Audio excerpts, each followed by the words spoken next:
Hey, this is Kirk. And this is Bird. It's the Kirkenberg Show. Man, we are honored to have, we're going to do a special show today. We're going to cover the Masters. That's right. And we've got a great guest, an expert on the Masters. He knows all about golf, and we know him. He's a dear personal friend. He's a Bruin, all right? And he's got a whole nother story we're going to get to in another show about his how great he was in athletics. But we've got Hussein Easmeil, Bethel, Virginia Tech grad. Welcome to the show. Thank you. Thanks, Rusty. Good to see you, man.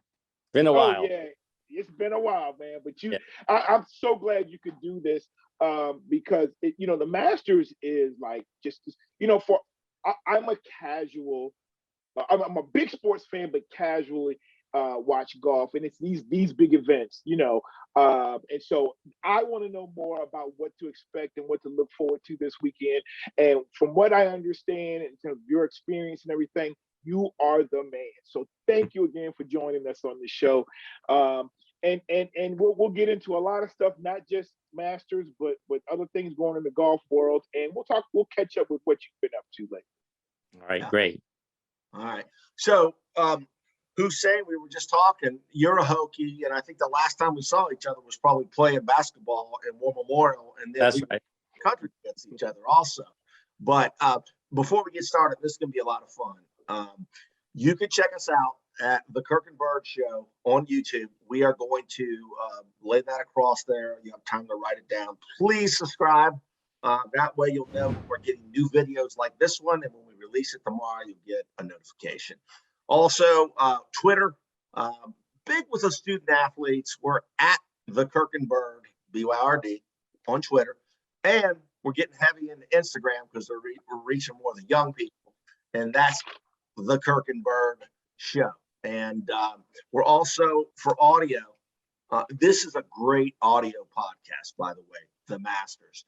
And that would be Amazon, Apple, Spotify, and Google. So, having said that, I want to set up Hussein because you've been to the Masters 4 times, and the last time you were there was 2019. Tigers win. Mm-hmm. Tiger Woods, y'all. Yeah, it was amazing.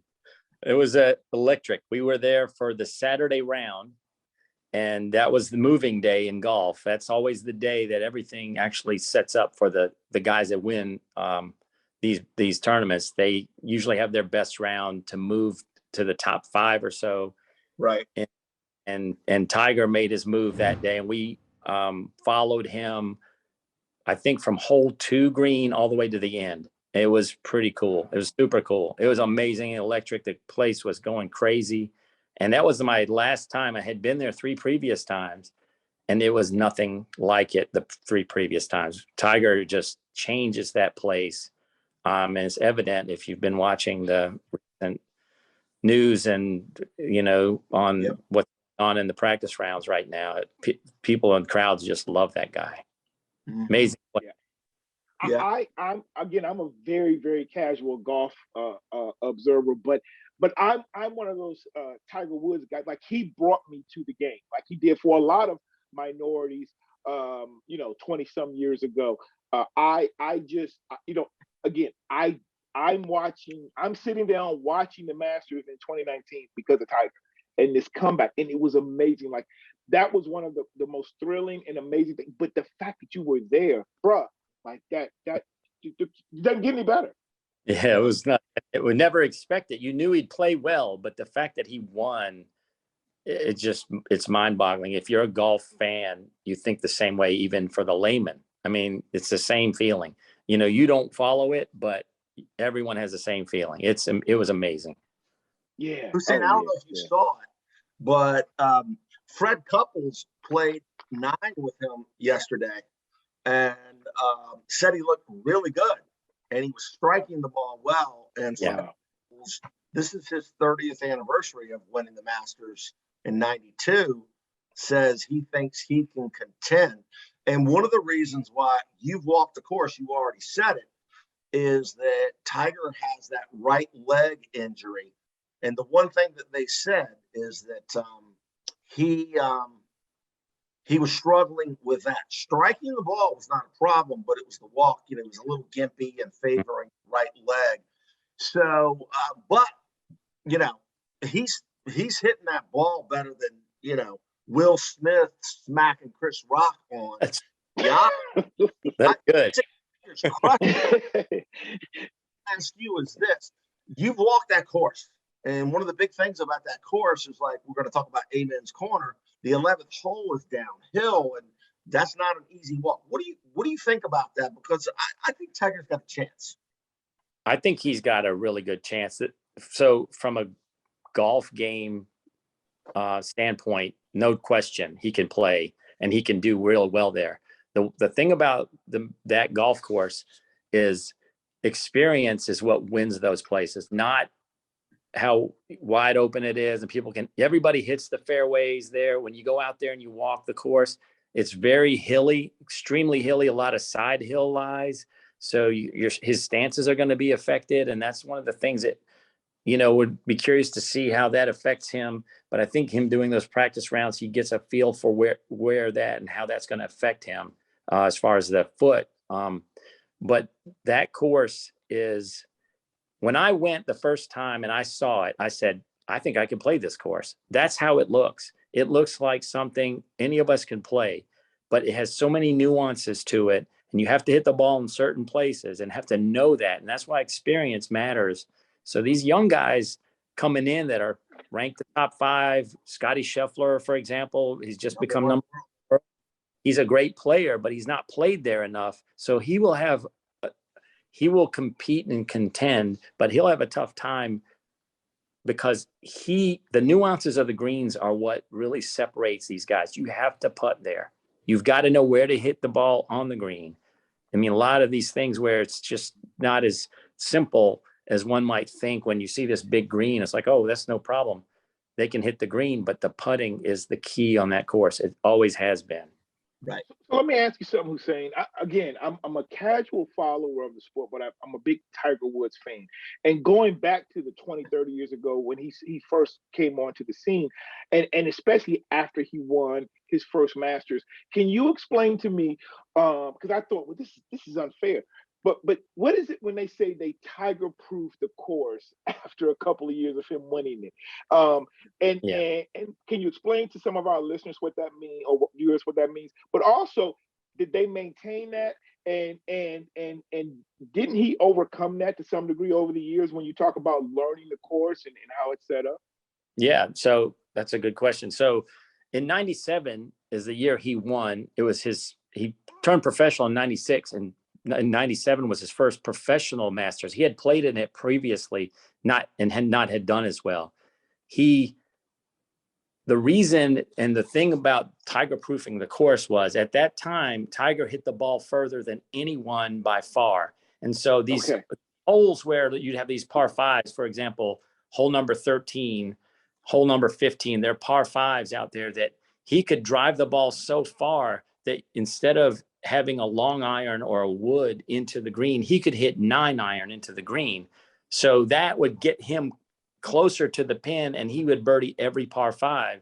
And so when he just basically was playing a different course. No one else could do it like that. And his accuracy back then was beyond the norm too. So he was actually the second longest hitter in golf in 1997 behind John Daly. But John Daly wasn't accurate. And everybody knows that he was accurate. He could hit the fairways. He could take a 3-wood instead of a driver and hit it as far as a guy with a driver. And what happened and what's evolved, the Tiger proofing was basically lengthening the course, moving the tee boxes back. But equipment changes came into play from 97 to, say, 02, 03. You started seeing 460cc golf driver heads and guys that were less athletic could hit the ball a lot further. And then Tiger brought that Big Mac Daddy. Yeah. And Tiger brought athletes into the game, because before, if you look at your normal golfer, the guy's, smoking a cigarette, eating Little Debbie's and drinking Coke. You know what I'm saying? Tiger was buff and He was in shape. Yeah. He was an athlete, and athletics took over in golf. And then the big hitters. So now, Tiger's a decent hitter. I mean, he's 46 years old now, but he's still, if he were healthy, he's still the top 50 in the world for distance, Yeah. but Yeah. equipment. Couple said that he's still, towards the top. So, Oh yeah. Couple things, we want to make this fun for some people that, we're big on football, basketball. We love it. Great game last night. But, I read up on a couple of things that were interesting. You've been there. They've kept the prices low. You can get a $3 beer or something, and they've never changed it. Whereas if you I went to Tiger's thing at the Congressional, and it's $8 for a bottle of water and $11 for a beer. You can go down there, and everything's cheap. Everything. They never changed the price for sandwiches, beer, all those things. I heard the what are the sandwiches? They're like still like $1.50 or yeah. Pimento cheese sandwiches. Yeah. Pimento cheese sandwiches. Yeah. Here's the other thing about that. Nothing is labeled. None of the beer. Nothing has an advertising. There's zero advertising there. That place is as traditional as it gets. You don't have a cell phone. You don't know. No cell phones. Everybody reacts a whole lot different. Kirk, if you were at the Congressional, crowds were loud. They screamed that, at the tee box, mashed potato or something crazy, off the Baba Booey or whatever. And at the Masters, you do that. There are guys walking around with the GBI badge, Georgia Bureau of Investigation. They are pulling people off the course if you make one mistake. I mean, they're extremely strict, and I'll tell you, it's incredible. That course is one of the most amazing places I've ever seen. Just because you go into that town, you would never know that course was there. Yep. Never.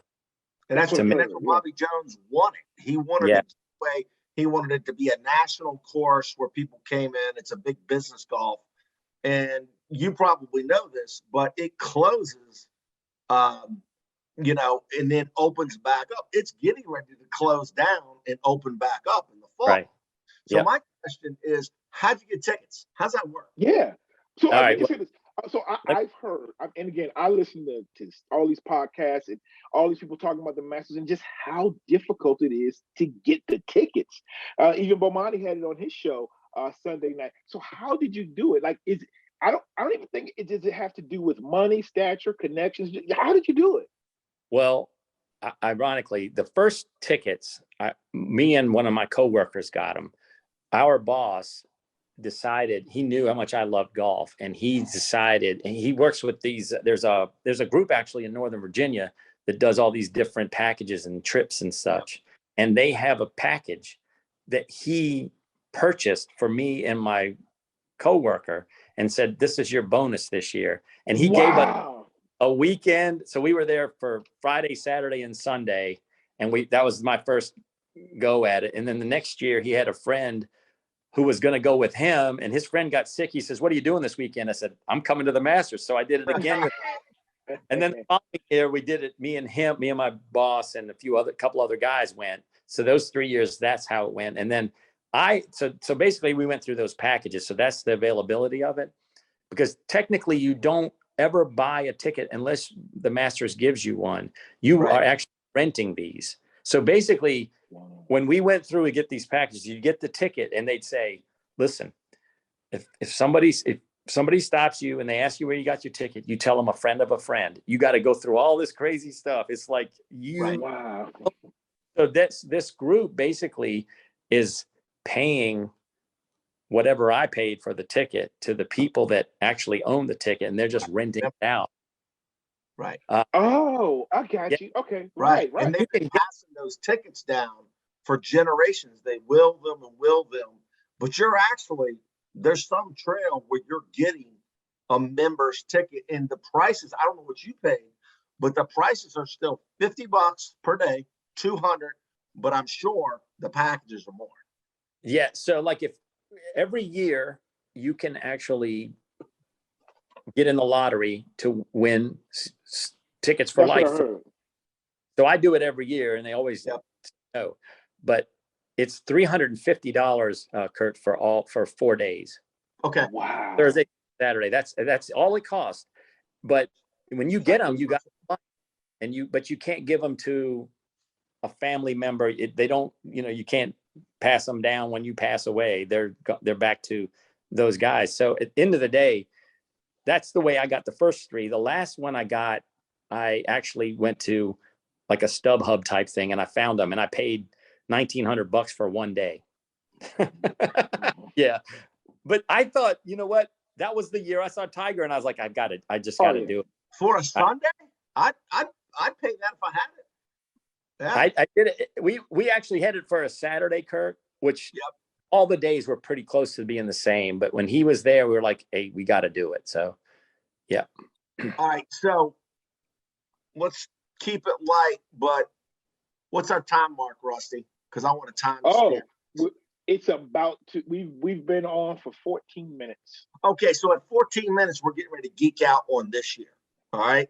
So Rusty, I'm the analyst. You're the commentator, color guy.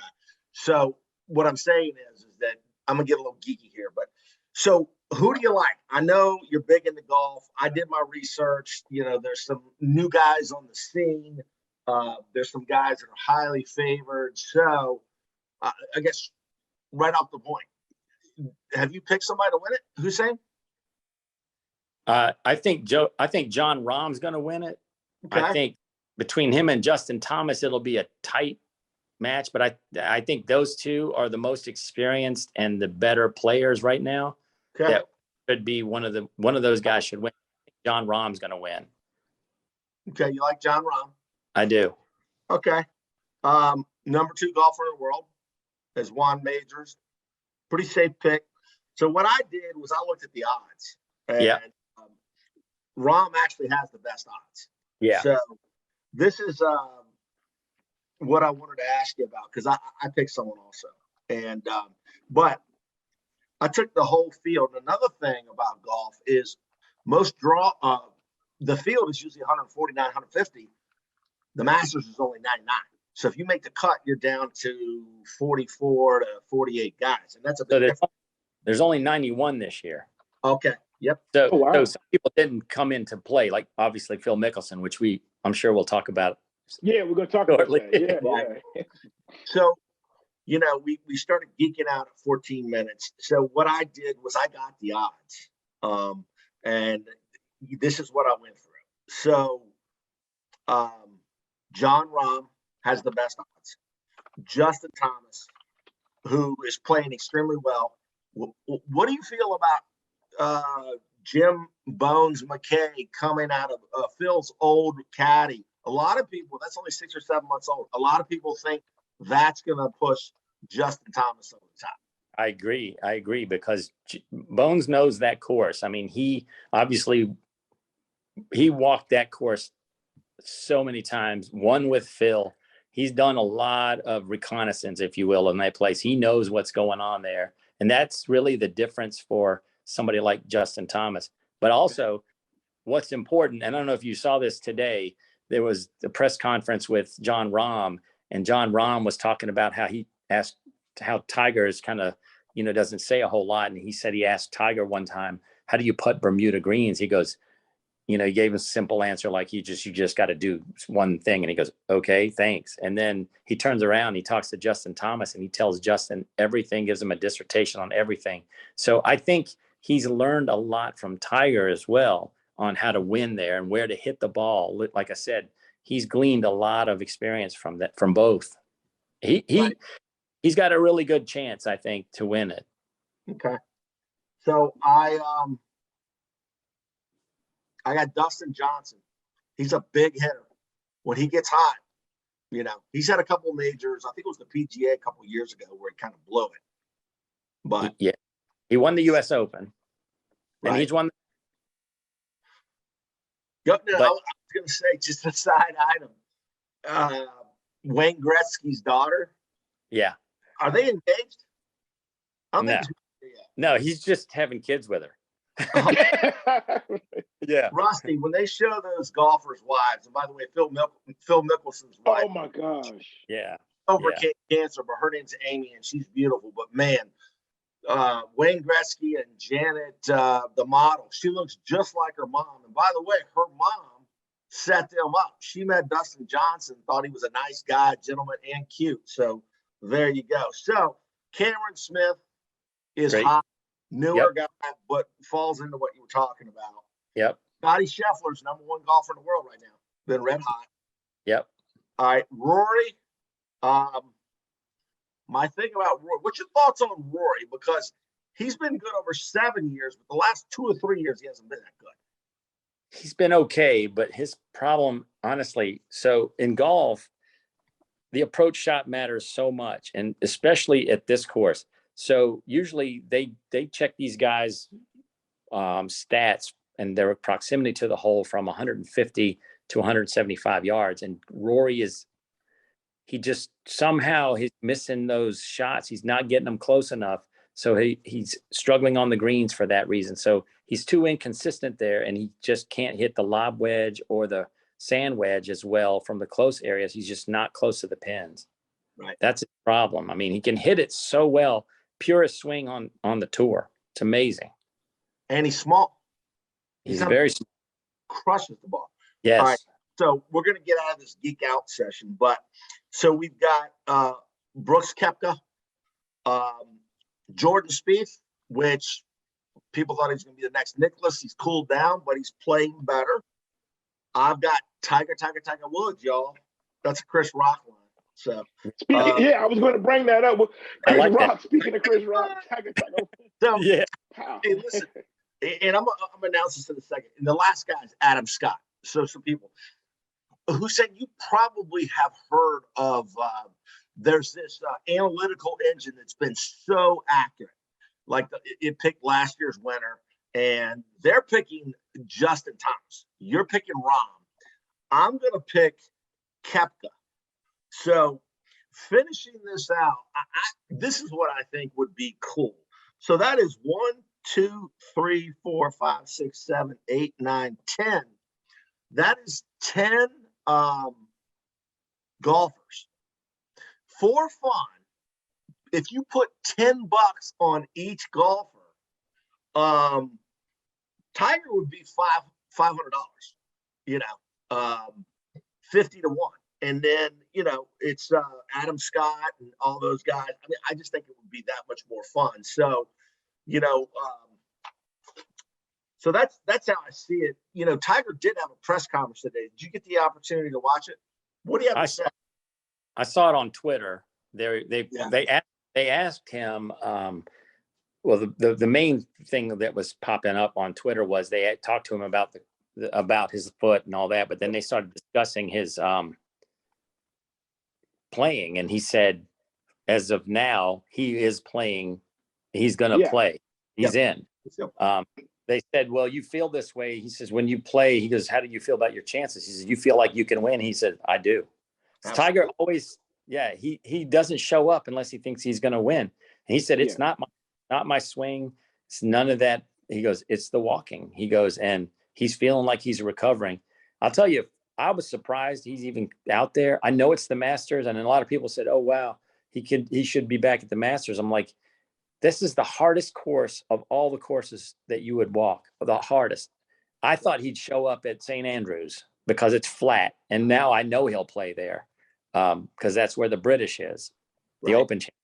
Yeah. But if he walks this course and plays 72 holes, he's going to contend, no doubt. Right. Well, I'm officially rooting for Tiger. I'm a big Tiger fan. I always have been. I am too. I'm a huge fan. I could care less about when people say he can be aloof and those type of things. Yeah. I mean, they haven't been a superstar since they're 15 years old. So, pretty tough. But that's right.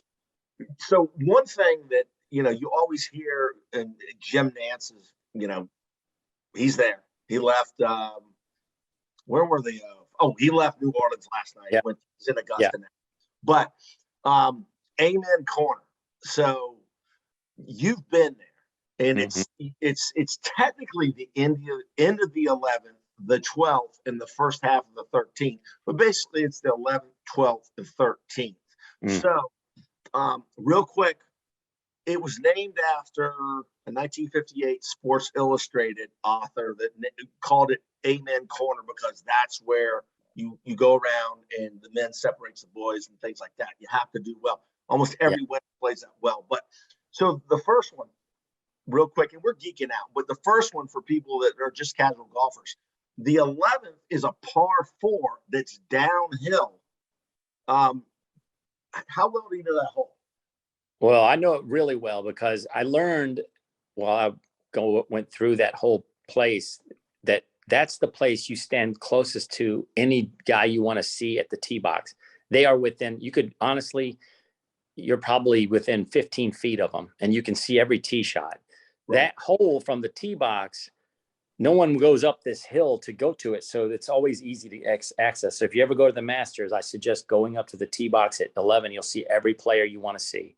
But the way the hole lays out, it's a fade hole. So you got to hit a ball that goes to the right. But if you can't hit it too far to the right. If you hit it too far to the right, then you're in the trees. So the idea in Tiger, this is how smart Tiger is. It's a good hole to talk about. He got up there when I was there, and he hits the ball. And he hits it over to the right, okay, because the angle to the green is better from the right. He hits it over to the right, and he says, he kept saying, further right, further right. That's all he was screaming. And the ball flew to the right, and he got into this little alleyway, and he had a shot straight to the green. So it actually fits his shot, but a fade is the shot there. And so ironically, this year that was one of the holes that they changed. They moved that tee box to the left. I don't know, like I've heard like 30, 40 feet more. So they cut it in, and then they actually cleared the areas where Tiger has been hitting it. So now if you saw it, you wouldn't know. It used to be the walking path. Now it's grass. So they've chosen that hole together. Right. It's amazing. So is that the hole where a lot of guys lay up because there's so much water as well as sand? Is that it? Or is that 13? The water's on the left, and that's Ray's Creek. So Ray's Creek. Yes. And so if you're on the left side hitting to that green, the green slopes to the left and it's extremely fast. So they lay up to the right because they will not hold that green with a shot because they're hitting it over 200 yards. So the green will not hold.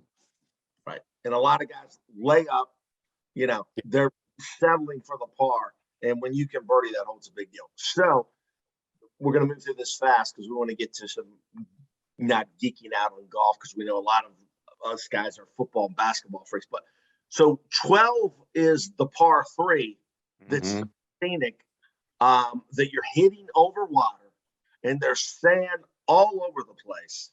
And this, they put the pin at the front of the green that's very close to the water on Sunday.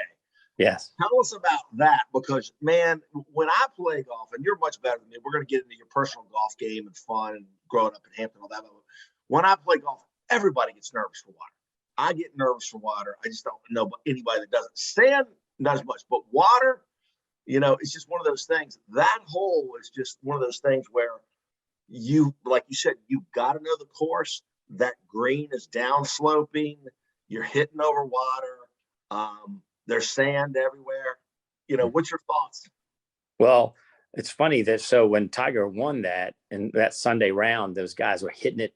They were going at the pin. That's a sucker pin on Sunday. So the smart guy goes over the bunker to the middle of the green and takes the 40-foot putt, not going at that flag. The problem is, the crazy part is the hole's only 150 yards. These guys are hitting 9-irons. Some of them hit pitching wedges in. Right. But when you club like that, the ball hits the green, it's going to spin.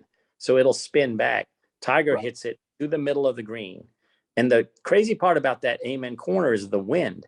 You don't feel it because it's shielded, but when it gets high in the air with those shots into 12, that's what causes the problem. They think they hit it far enough and the wind just hits it, and you don't even know the wind is there. Right. I mean, just behind the tee box, you don't feel the wind. But when it's crazy.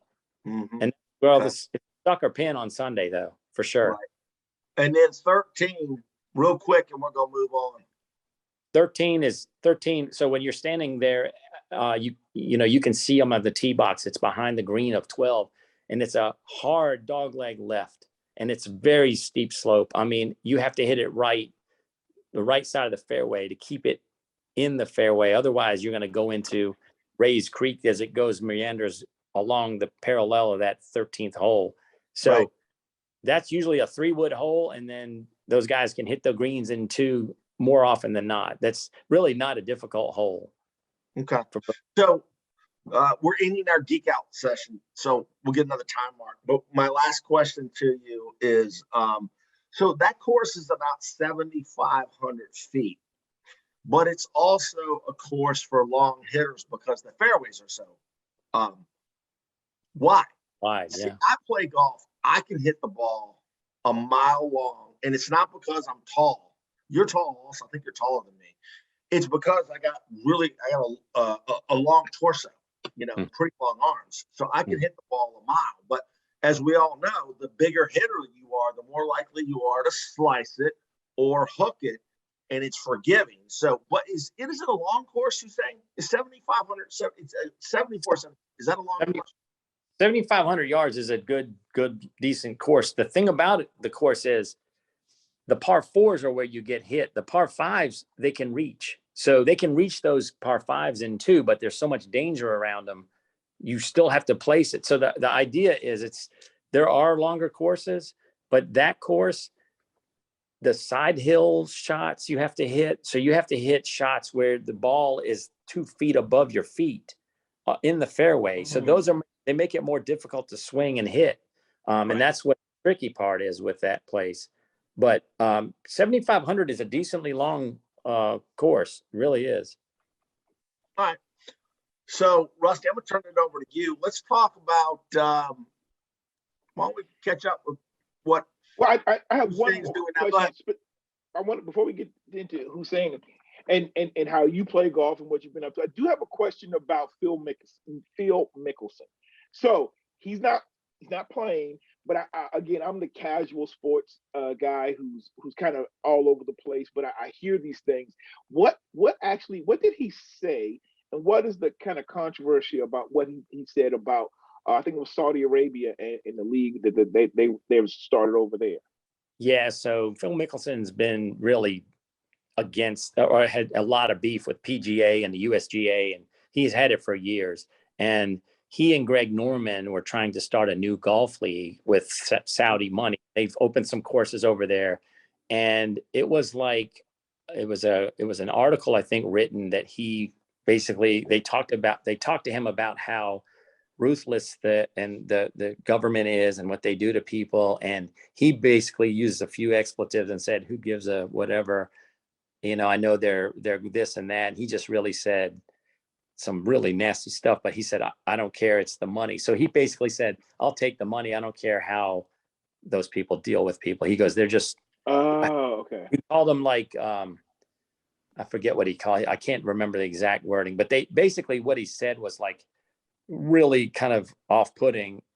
Honestly, in my opinion, it's a little bit surprising that he's been kind of put in like this place where he's just kind of like shunned all the way around. It's very interesting. I think there are other things involved that we just don't know about, because it is very extreme to get him completely out of the game. Yeah. He just won the PGA championship, last year. Yeah. So let me ask you, Could he have played this weekend if he wanted to, or did they not let him? Because I think, once you win, you can always come back, right? He can play anytime he wants, but I think he and they decided, and the people at the Masters it's a good old boy network, man. I'm telling you. And they probably said, look, it's in the best interest that you don't show up until all this blows over. And I think he just ways. He's taken 6 months away from the tour because he needs the time away. So I think they need to make amends with everybody, I guess, is where it's going to come down to. Okay. But as a former winner, even if he's on PGA suspension, he could still play. Yeah, but he's not suspended. He's not suspended. No, he just the masters group, those people said, hey, it's best you don't show up. And I think he concurred and decided to move on and wait till next year when this blows over. It's rough. So cool. Crazy. Yep. So let me let you go to the personal part because yeah. So it's my dog. Okay, get away now. So get away. Bruins. This is my green jacket. This is my green jacket. Okay. Yeah. The Masters, they rock our Bruin colors, green and gold. All right, that's right.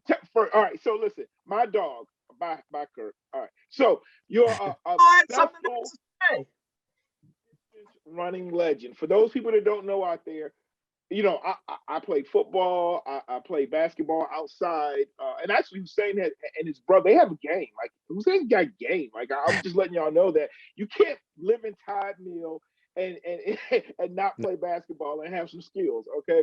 But Hussein, you are a Bethel track legend. So we're going to have you back with your brother and Mark Rainey. But I know if you ask any of my group of guys, you go like, you know, the Easmeil brothers are a standard for distance at Bethel. You held the distance to 2-mile record for over 20 years. So can you tell us a little bit about what you're doing today, but kind of a little bit about what you were doing in track, what the events you ran at Bethel back in the day and everything? So when I was at Bethel, obviously I ran cross country and really enjoyed that. I ran the mile and the 2-mile in track. I really liked the 2-mile, and that's really what I stuck with. I found myself excelling at it. I will give a lot of kudos to Coach Kaz. He really didn't know a lot about distance runners. In fact, he told my brother and myself, he says, I want you both to know something. When we first went out there, he said, I don't give a shit about distance runners.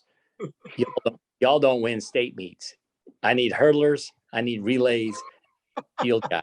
And he told us that. And he said, so if you want to do this, you do this yourself. So Mike and I decided, you know what, we like to run. So we did it. And we'd go train on our own. And there was this one tipping point day with Kaz.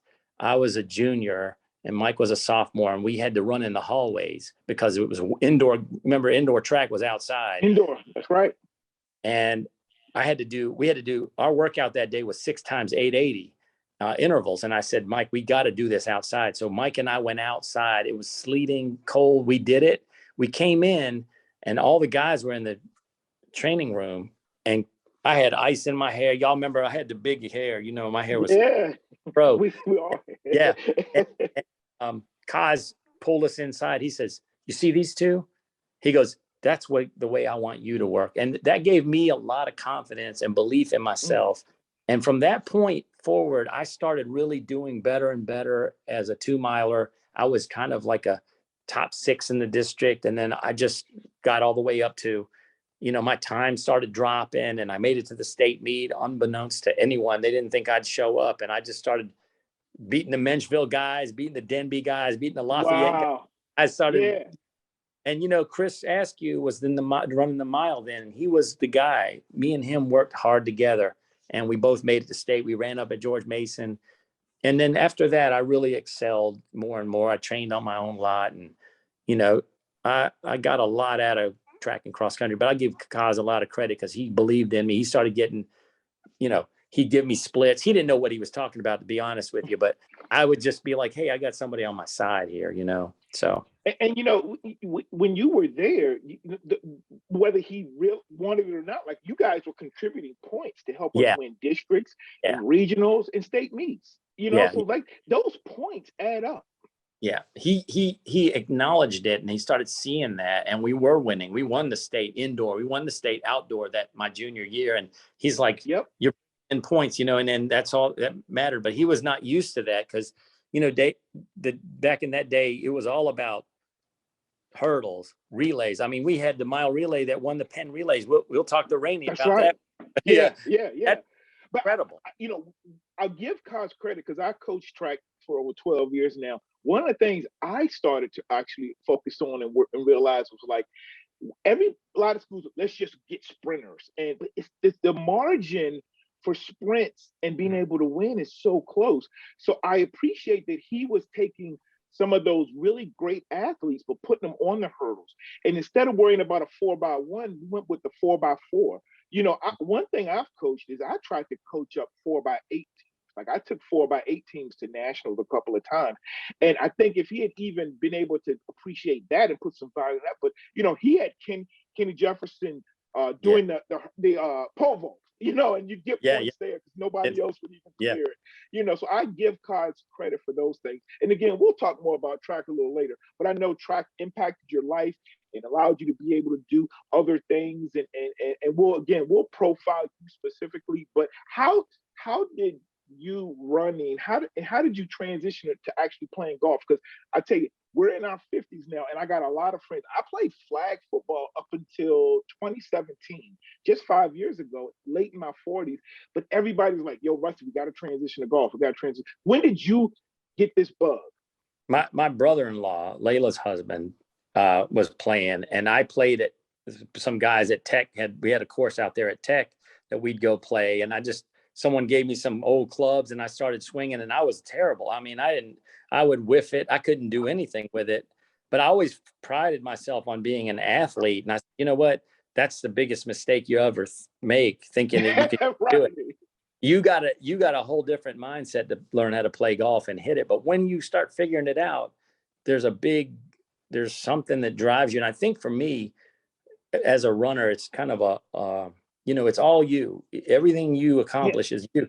And golf kind of fed that missing piece. And I was like, you know what? It's all me. And I worked really hard at it. And I really started playing more in earnest probably in the early 2000s. And then I got better and better at it. Now, it's still, I'm still practicing my golf swing in my office, you know what I mean? Trying to figure out what I'm supposed to do here and there. It can just take you over. So, but yeah, I got into it, and I found it to feed my competitive need that I had as a runner, that I, no longer need as a runner. Yeah. So you lived in Virginia Beach. You were telling us you moved to Suffolk. What tracks are you playing down there? So I like Riverfront a lot. I play that. I live in actually that neighborhood with it's Riverfront Golf Course. Virginia Beach National is a really nice course. Mm-hmm. Is a nice course. I like Ford's Colony. They're all three. I play Ford's Colony. Yeah, they have three of them up there now, and then there's a few private courses around that I've played that are just in amazing shape. And they're old courses, Cavalier and Princess Anne, nice courses there in Virginia Beach. Yeah. What about overall East Coast, or if you've been out to Torrey Pines? Well, I played TPC Sawgrass 3 times. I parred for 17 every time. I got video. Right. You talking about the video? Yeah, I got on. You putted 3 times. I played it 3 times. I played Pinehurst number 2. Mm-hmm. 2 or 3 times. I played Pebble Beach.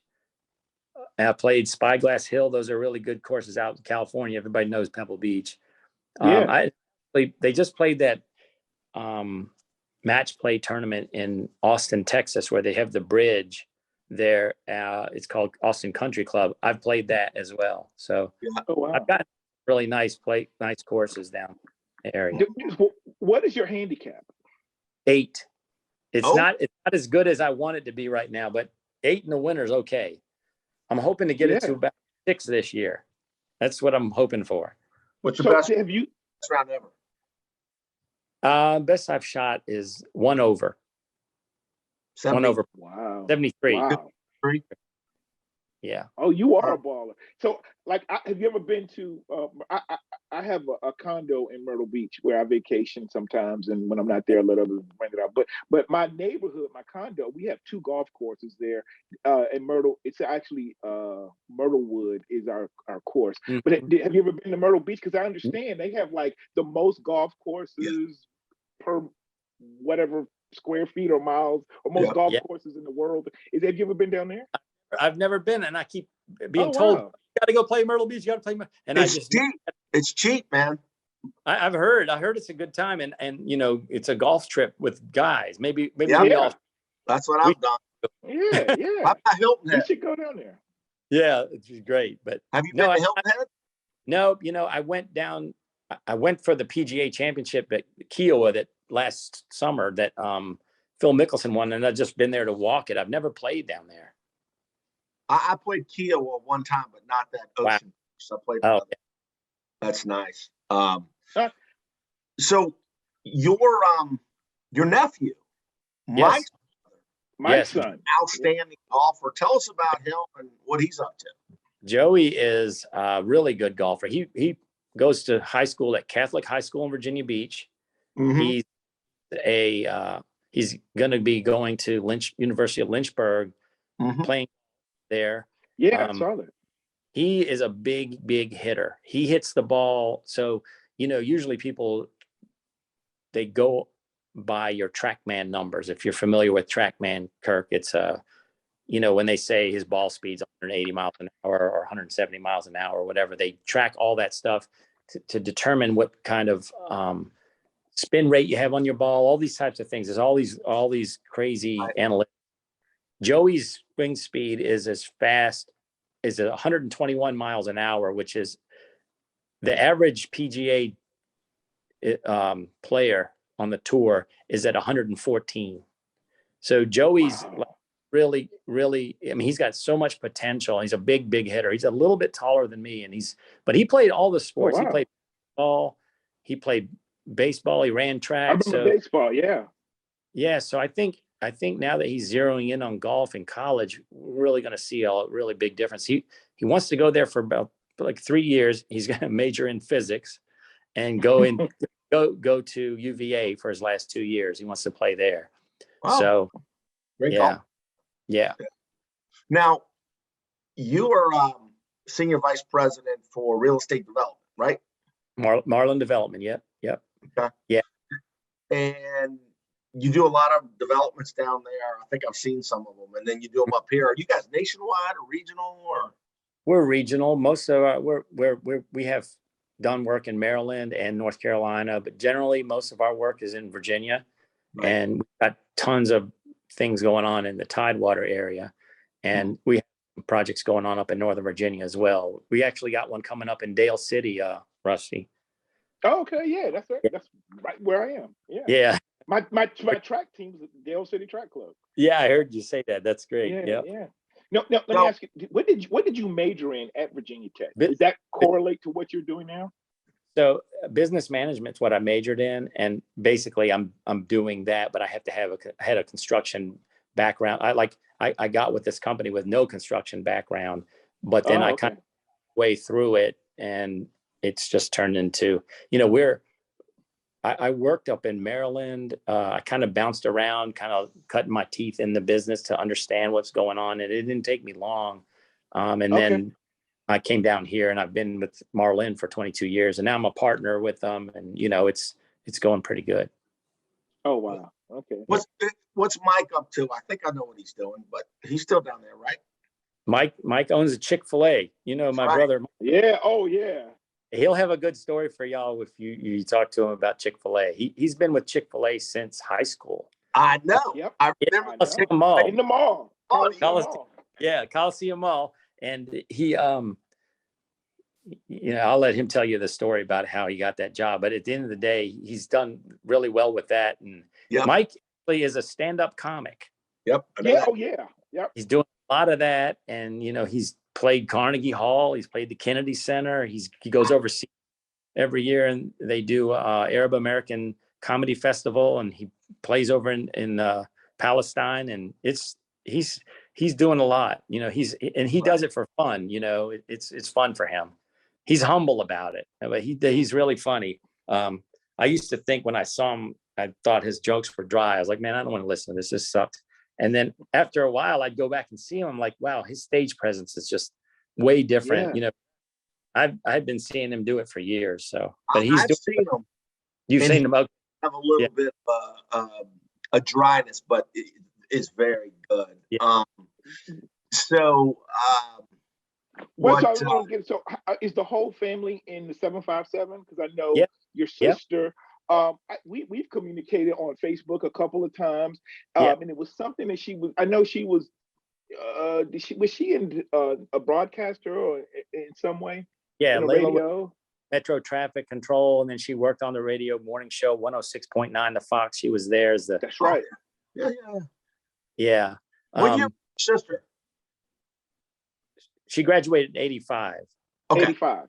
And Yeah. then you have a younger sister. And so listen, I'll tell you this, when Facebook kind of, came on the scene, in 07, 09, whatever, I remember, I think Layla, I don't know if we were friends yet, but I think your younger sister, I friended her or she friended me, but I thought it was Layla. Oh, yeah. And I'm like, hey, I remember our Bethel days. And she's like, I don't know if I remember. So you have a younger sister. Is she in the 757 as well? Yeah, she's in Hampton. My mother's in Hampton. Layla and I live in the same neighborhood. Okay. Mike lives in Norfolk, in the East Beach area of Norfolk. And so we're all around. Yep. Still here. Lindez is in Norfolk, in Lafayette Shores or something. Yeah. I think that's what it's called. Yeah. Nice. Yeah. Yeah. So everybody's doing well. And this is the thing I like, and we're going to get to our last part where we just find out a little more personal stuff. But the thing I love about you and your entire family, like, again, we weren't even that close in high school, but I knew you, I knew of you, I knew Mike a little better because he was my great. But you guys have always just been down to earth. Like, I could not see Mike literally for 20 years or 10 years, and I see him at a reunion, and it's like we never skipped a beat. Or I know there was something going on. I wanted to ask him about my son running distance or me running, and we get on the phone and like we could talk for 2 hours. It's like, or we talk. Something came up about Chick-fil-A, and I said, there was the controversy about the owners of Chick-fil-A, and I sent him a message, and he gets on the phone like, no, bro, this is the reality. This is what's going on, and he was like, I can introduce you to these people, and I'm like, no, it's all good. Like, but like. Even though you guys have done so well and achieved and done so much, you're down to earth, you're good people. Like you're a baller, man. But I'm like, no, that's my dude. Like, you come on the show and right away we're just picking up. And so that's what I really love about your family. You guys are good people. You've been down to earth and you don't forget where you come from. And so, I thank you for being on the show. And that's what I want people to know is that you are just real good people. And that's why we want to talk a little bit more about the stuff that people don't know. When I hire people, I interview, I work in the government, but I interview a lot of young people. And one of the things one of my old directors used to do is say, like, the last question was like, okay, but what takes you home? And what is it I won't know about you? But I want to know because we're working together that other people won't know. So we do this now. I don't want to. What is it something we may not know about you that may be interesting? So one of the things we do is tell. So we normally ask like, what is one of your favorite movies? But I'm going to ask you, what is maybe one of your favorite running movies or golf movies of all time? I would go to running first because it's my roots and it's my passion for everything. And there was a movie about Steve Prefontaine. It was called Pre. That's Pre. Yes. That movie was so inspirational, and it's like what could have been with that guy, because he was just an amazing, hardworking. I mean, the cockiest dude you ever would talk to. Believed in himself, and it was all about running. I mean, it was really impressive. That guy was it was a sad thing that he died at 23. But yeah, that movie, amazing. I mean, to me, that would be something I could watch every day. Yeah, that movie was inspirational. What's it called? Prefontaine. Yeah, check it out. I love that. One of my favorite movies. I'll tell you another one. I don't know if you've seen it or not, but McFarland. I took my cross-country team to see that movie. So inspirational. Did you see that? The Team, right? The Team? Yeah. Is that the team? Yeah. Team out in California with Kevin Costner. Yeah. That was really good. What about golf movies? Everybody says Tin Cup, right? But I think that Bagger Vance is a great movie for golf. Yeah. Caddyshack is not really a golf movie, but it's so funny. But Bagger Vance is a great movie. Bagger Vance was a really good golf movie, I thought. Yeah. I have to go with Tin Cup, man. I love that movie. It's good. Yeah. Okay, so outside of golf or running, what is another type of movie? What's your favorite movie? Are you streaming anything? What do you like to do? A funny thing, I am back to running again. I've been starting and I started something that I never did in school that college used to tell me to do all the time was lift weights. And so I've been lifting weights. I saw a trainer. So I'm lifting, I'm running, I'm kind of keeping myself in shape for, I don't know what, I guess just to be in shape. But, I just feel like it helps me feel younger and do the right things for myself. And Right. I mean, I get motivated. I just went on a run before, we did this, and it's just, it's a head clearer. It's really good for me. Right. So I've been continuing down that road, Right. That's good. Now, no guilty pleasures on TV, reality shows. Not current. I'll tell you what's the guilty pleasure that I had, because, we all went through this with COVID, right? I never saw The Sopranos, and I watched the whole thing, and I Unbelievable. that was really good. Outside of that, there's really not a whole lot. I mean, unfortunately, I'm stuck to some, business news or something. I'm watching stock markets anymore these days, in which I should be. That's what I'm doing. I did the classic. I watched Tiger King, and I'd never watched Breaking Bad. Oh, so yeah. I've never watched Breaking Bad either, actually. I still haven't, but I heard it's similar. Me neither. Yeah. Oh, and of course, Ozark. Yeah, that was another one. Yeah. I did that. Ready for the next 7 episodes, which is coming soon. Coming this month. Yeah. Yeah. Right. How about your favorite movie ever? Hussein? Shawshank Redemption. That's a big one, man. I mean, it's a great, very inspirational movie. Yeah, no doubt. Mine's Titans. Rusty, I don't want to speak for you. You're Hoop Dreams. Rusty's Hoop Dreams. Hoop Dreams. Yeah, my all-time favorite is Hoop Dreams. Yeah, I love reality based, and that was like the first one, like 30 years ago when that came out. Oh yeah, yeah, man. Yeah. So switching to music, I'm pretty sure I know this. With you being class of '86 and being from Hampton, you got to be big on hip hop. I love hip hop. I was a big Run DMC fan. Yeah, that's my dog. Yes. Cool J. Yes. And I'll tell you who I really got into was Boogie Down Productions. Oh yeah. Those. Remember in college, man, that's all I listened to. All like Criminal Minded. I mean, Scott LaRock, all that stuff. I was into it, and so and then it evolved into Q-Tip and all them, all that stuff I was listening to. But I was big into, and I love the Beastie Boys. Those dudes were crazy too. Yeah. Right, so look, you're Todd Mill. So my roommate in college was Jamie Foster. Oh, you know Jamie? Yeah, I knew Jamie. Yeah. Jamie was a DJ. Yeah. Yes. So one of the reasons I went to VCU is because I knew that we could be like, we both, when we applied and we like the house, and they said, oh yeah, you can be roommates. So he was my roommate our freshman year, and he brought all his DJ equipment, and he would DJ at the Commons on Thursday night sometimes. Or we had parties. Our RA was really cool on our floor.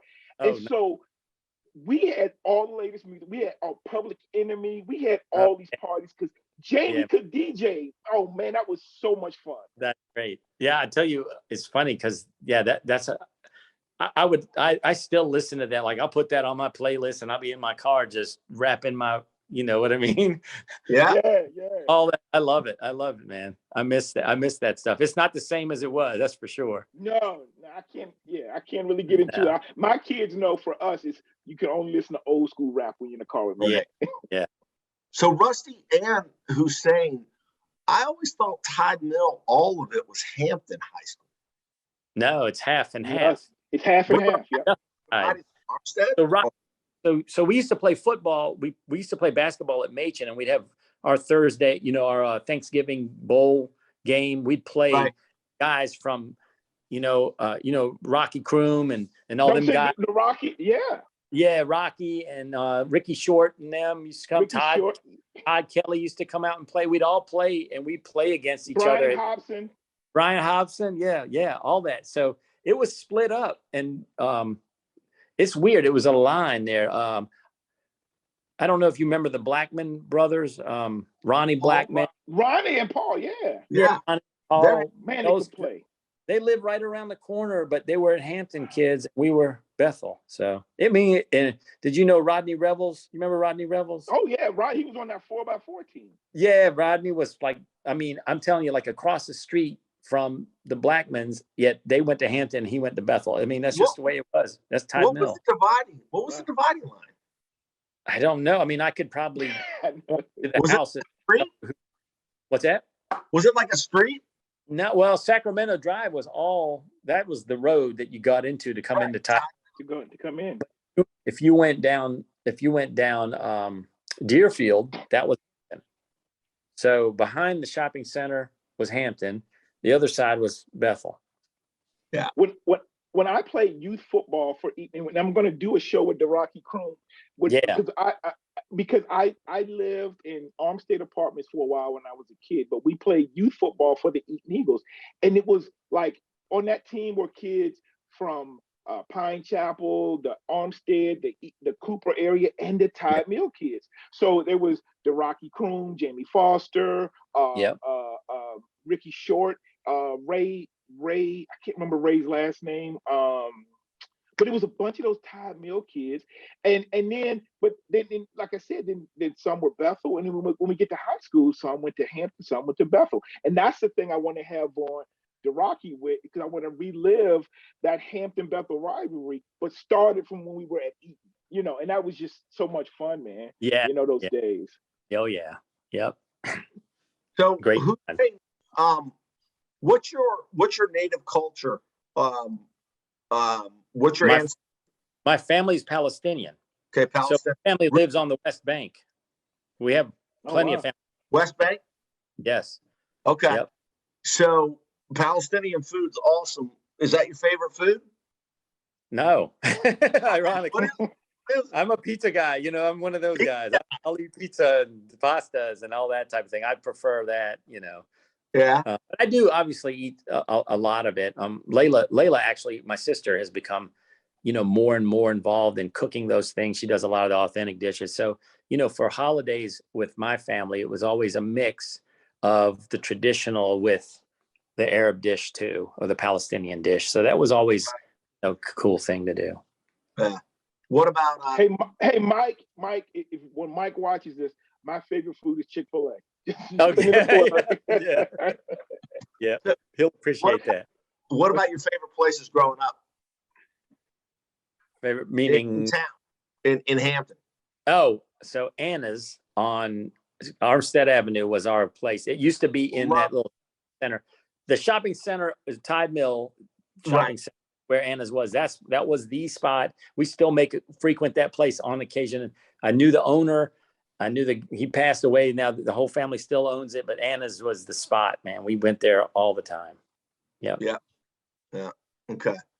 That's one thing is Norfolk has a great cuisine scene. Not a lot of chains, downtown individually. Oh yeah. Own things like that. So we had some goals on time, and when we know someone, we always go over. But we've been doing pretty good. So yeah, we'll go back to, all right, you like Rom, number 2 in the world. I like Koepka. You like Tiger Woods. But I'm rooting for Tiger. So pick there. Underdog, Kirk. I'm going to make a prediction. None of those guys are going to win. You know what? I'm going to give you an underdog, right? You hear me? Xander Schauffele. Watch him.